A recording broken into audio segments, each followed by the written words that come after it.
When you walk through the city of London, you are surrounded by glass, steel, and modern finance. But exactly 13 feet below the modern pavement, you are walking directly over a massive buried Roman metropolis. In February 2025, a property developer prepared to demolish an aging 1930s office block at 85 Gracechurch Street. The plan was to clear the site and build a gleaming 32-story skyscraper. Standard British planning law requires an archaeological survey before major digging begins. So a team from Museum of London Archaeology, MOLA, went into the basement to test the soil. Almost immediately, their shovels struck solid, ancient limestone. This architectural blueprint illustrates the sheer scale of what they found. The foundations were 3 feet thick and descended 13 feet deep into the earth. The entire structural footprint was roughly the size of an Olympic swimming pool. The archaeologists recognized the shape and the location instantly. They had pinpointed the exact lost seat of Roman power in early Britannia.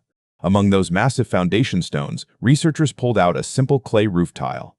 Pressed right into its surface are the literal physical fingerprints of the Roman laborer who shaped it nearly 2,000 years ago. Those hands helped build what the Romans called the basilica.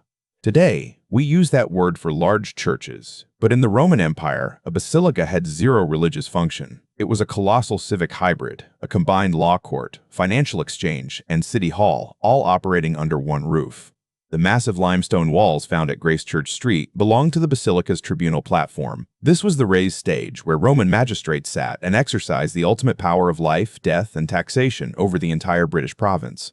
This cross-section diagram reveals why the Romans built such a heavily fortified civic center here. Buried directly beneath these limestone ruins is the thick geological scar of reddish-black ash, known as the Boudiccan destruction layer. In the year 60 and 61 AD, Queen Boudica led a massive tribal rebellion against the occupying forces. Her army slaughtered the early settlers and burned the first iteration of Roman London Londinium completely to the ground. Rather than retreat, Roman governor Gnaeus Julius Agricola ordered the construction of the massive Gracechurch Basilica directly over the ashes. The 3-foot-thick walls were a defiant political statement to the native tribes Rome was staying. Across the River Thames in Southwark, we find the wealthy elite neighborhood of that rebuilt Roman city. And recently, researchers pulled another massive discovery out of a commercial demolition pit there. Inside the pit were thousands of shattered, fragile plaster fragments. Material specialists spent months painstakingly reassembling them, like an incredibly difficult jigsaw puzzle, eventually piecing together 20 complete walls of Roman artwork. The frescoes depict a staggering level of luxury. The painters created convincing illusions of Egyptian porphyry, a highly expensive volcanic stone. They used bright yellow pigments rarely seen outside elite Mediterranean villas, and they even incorporated a unique local twist, clusters of native British mistletoe.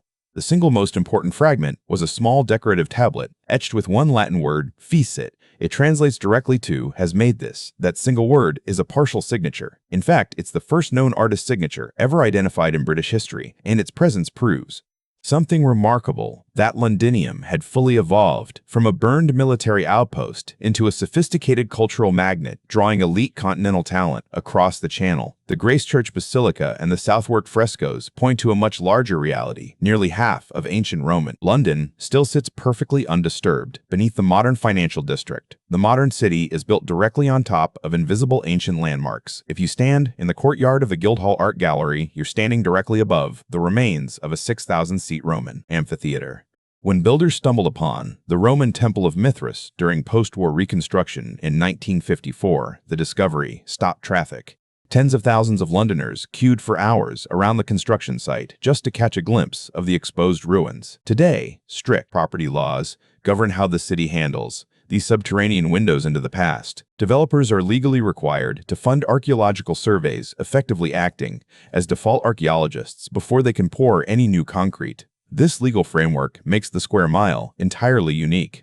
It's a relentless, modern capitalist engine that accidentally funds the world's most productive, continuously active archaeological dig. At 85 Gracechurch Street, the developer made a massive architectural compromise to honor that legacy. They completely redesigned the planned 32-story skyscraper's layout, shifting elevators and load-bearing columns to carefully preserve the ancient basilica ruins below. By 2030, the basement will open as a public visitor center. Pedestrians will be able to walk across an illuminated glass floor, looking straight down at the 2,000-year-old tribunal platform. Bounded historical sites like Pompeii give us frozen snapshots of the past. But London is a living, breathing city. Here, the process of historical discovery is unpredictable, and it's happening right now beneath the office blocks. The foundations of the ancient Roman Empire are quite literally supporting the weight of the modern world.